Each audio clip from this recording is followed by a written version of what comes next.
a wrench. Now, this was interesting. A wrench that he'd wedged in the top of the door, in the top of the front door the night before, to prevent a black bear from pushing it open, was still there. Meaning the only other way out was a sliding door at the back. Well, that's the first time I've ever seen anything about a wrench that he'd wedged into. I must have missed that somewhere along the line. So there were bears in the area apparently then, were they?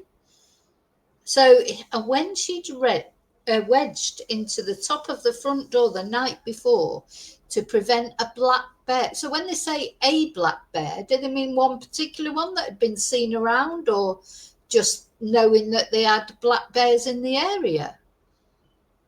That's quite scary, isn't it? You would definitely make sure your children could not get out when you weren't supervising them if you knew for a fact there was a black bear in the area, for God's sake. I mean, that just completely blew my mind when I read that. And is this a possibility of what happened to these children? Was there a bear? But, how could a bear take two children at once? Unless there was more than one bear. This is what I mean about the mysteries in this case. It just couldn't get any more mysterious, could it really?